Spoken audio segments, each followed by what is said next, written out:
Mambo matano ya kufanya siri kwenye maisha yako yote. Yaani mambo haya zingatie ili ufike mbali kwenye maisha yako. Ili kutaka kuwa tajiri ama mtu aliyefanikiwa, inapaswa ufanye mambo haya yawe siri kwa watu. Ili kufanya maendeleo yako yawepo kwenye maisha yako, basi hakikisha unazingatia vitu hivi kuvifanya siri zaidi.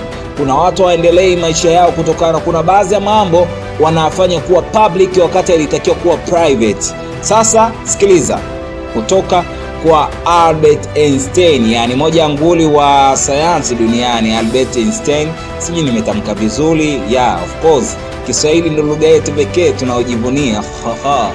Yes.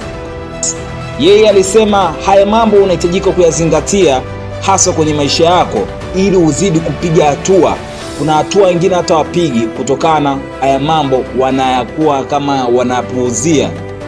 Ukiyapuuzia mambo haya hutofanikiwa. Maendeleo utasikia tu kwa ujirani yako. Ukienda kukutajia mambo hayo, unapaswa kuweka siri kwenye maisha yako yote. Jambo la kwanza, malengo yako au siri ya mafanikio yako. Malengo ni yako peke yako, hapaswi mtu mwingine ajue. Hutakiwi kumpatia mtu siri ya mafanikio yako, kwani huwezi jua yupi adui yako. Maana maadui zetu wengi ni wale tusiowadhania na wale ambao tumewakumbatia. Huvaa ngozi ya kondoo ila ndani ni chatu. Kueleza watu mipango yako ama malengo yako kunaweza sababisha usiendelee, usiweze kutimiza lile kusudi. Usishare na mtu ndoto zako. Kuna watu wanapenda kushirikiana na watu wengine ndoto zao, eti kwa sababu mtu fulani ana ndoto kama yako, eti kuwa msanii basi ukafikiri kwamba mnaweza mkashare ndoto zenu. Hapana. Huyo ni wa karibu ndio, ila kila mtu ana mtazamo wake. Kila mtu anajua ndoto yake namna gani atakavyoitimiza. Kuna namna gani ndoto yake inahitajika. Hata kama ndio wote tunaanza kuwa wasanii, wote tunaanza kuwa watangazaji wakubwa duniani lakini bado kuna vitu tutatofautiana. Pili, matatizo yako.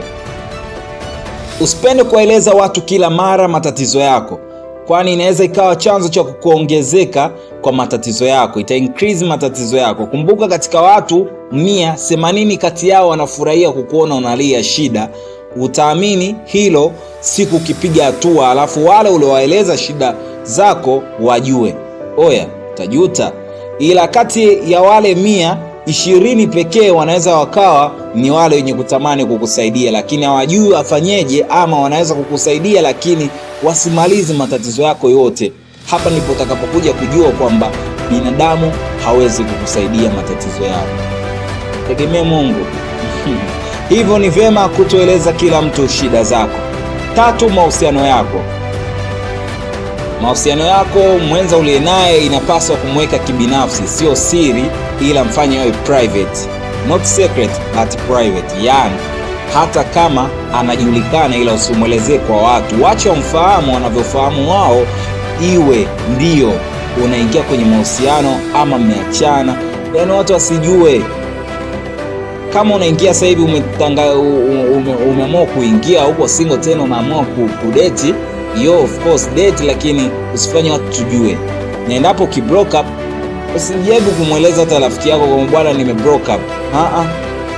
Kausha, utaumia. Usieleze kwa watu wako wa karibu kila kitu kuhusu mahusiano yako. Hakuna mjanja kwenye mahusiano.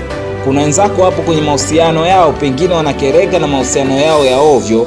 Unavyoeleza mahusiano yako kwao, inafanya watamani kuyafanya mahusiano yako pia yawe ya ovyo. Wengine wafurahii kuwa na mtu ule naye, wanatamani wao wachukue nafasi yako. Wanatamani waone wanakuchomoa jimboni. Jimbo libaki wazi, wagombee. Namba 4, la kuweka siri kwenye maisha yako yote. Matatizo ya familia yako. Kila familia ina matatizo yao ya ndani. Matatizo ya kifamilia yanapaswa kusuluhishwa ndani ya familia, sio kueleza watu. Mitazamo ya watu itakufarakanisha zaidi. Lolote unalopitia kwenye familia yako ni vyema ukasuluhisha mwenyewe kuliko kuelezea kwa watu. Namba 5, mshahara unaoingiza. Usiwaeleze watu kiasi unachoingiza kwenye kazi yako. Wakijua wapi unapopata mkate wako wa kila siku, basi watachoma mpaka kiwanda hicho cha mikate.